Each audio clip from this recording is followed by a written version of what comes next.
तो भगवान के लिए कर्म करने वाला कौन है, यही देखना यह है कि मनुष्य जो कर्म करता है ना, वो किसके लिए करता है। बिना कर्म के तो रह नहीं सकते। वो स्त्री के लिए, धन के लिए, अथवा अपने शरीर को सुख देने के लिए उसका कर्म होता है। शरीर, मन और इंद्रियों के सहयोग से कर्म होता है। जैसे झाड़ू लगाना एक काम है, लेकिन किस लिए झाड़ू लगा रहे हो?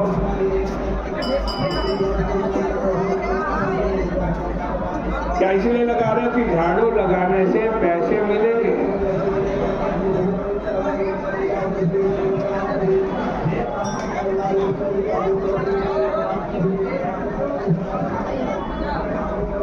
और उससे हम सिनेमा में जाएंगे, फिल्म में जाएंगे, अथवा उस पैसे से पत्नी या पुत्र के लिए कुछ वस्तु घर ले जाएंगे, अथवा पैसे से अभिमान बढ़ाना है।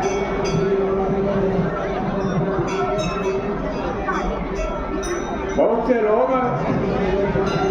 पैसे से अपने या अपने परिवार के लिए कोई सुख सुविधा नहीं प्राप्त करते। पैसे बैंक में जमा करके उन्हें यह अभिमान होता है कि हमारे पास इतना धन है, हमारे पास इतना धन है। ऐसा कर्म करने वाले संसारी लोग हैं। लेकिन भक्त काम करता है भगवान के लिए। वो मकान में झाड़ू भी लगा रहा है ना, अपने मकान में, उसका झाड़ू लगाना भी भगवान के लिए।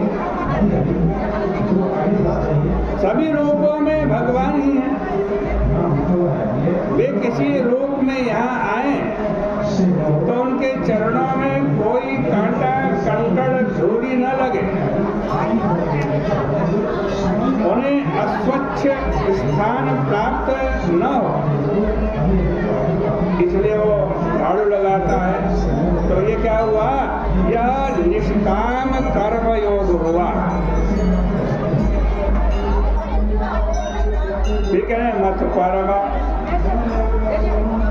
दूसरी बात यह है कि आप श्रेष्ठ किसे मानते हो?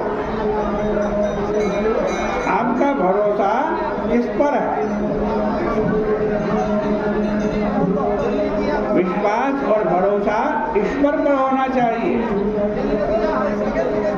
और उसी को श्रेष्ठ तत्व समझना चाहिए। धन हो या स्त्री, उस पर आप निर्भर नहीं रह सकते, उसे आप श्रेष्ठ नहीं मान सकते। रोग आने पर आप धन को शरीर रक्षा के लिए, कष्ट निवारण के लिए लुटा देते हैं। स्त्री, पुत्र आदि सबको मनुष्य प्राण संकट पड़ने पर छोड़ करके भागता।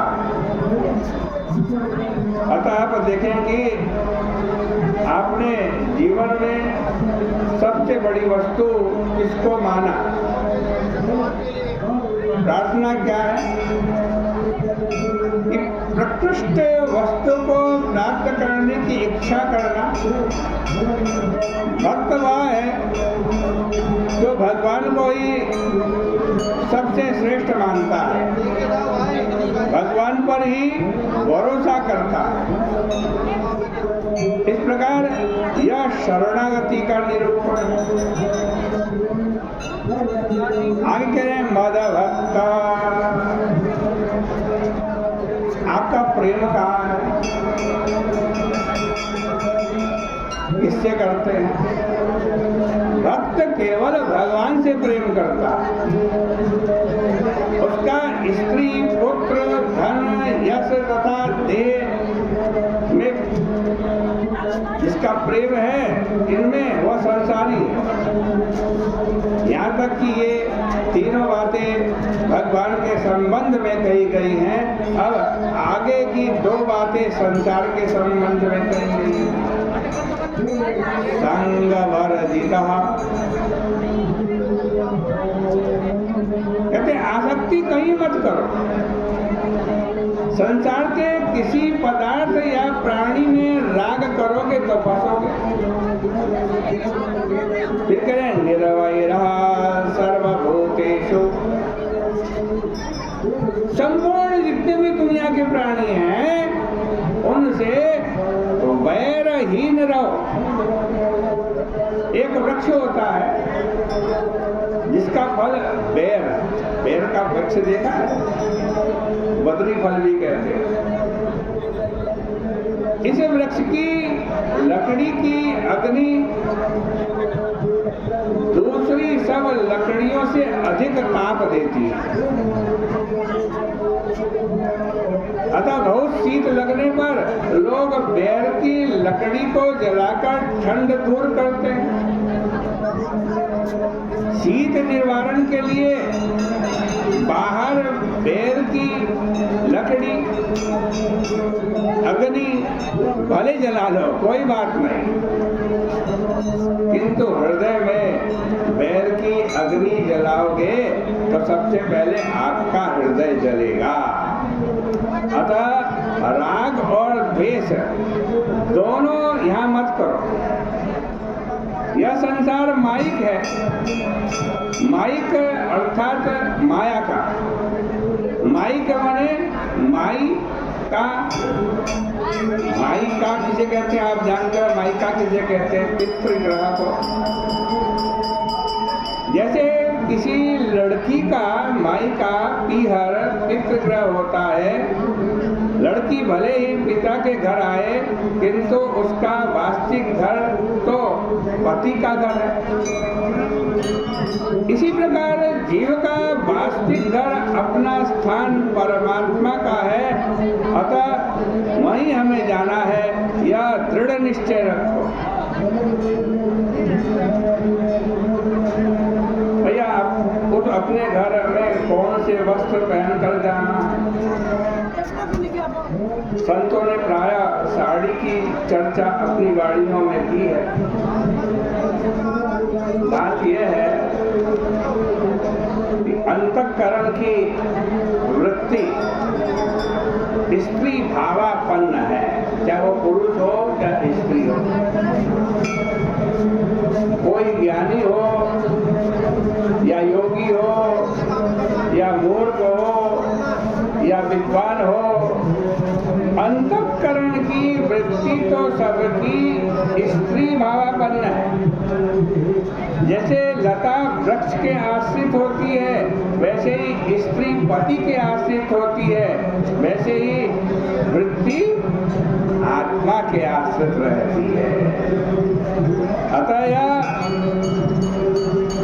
वृत्ति कौन सा वस्त्र, कौन सी साड़ी पहन करके अपने परम पुरुष के यहाँ जाए, यही बात इस श्लोक में बताई गई है।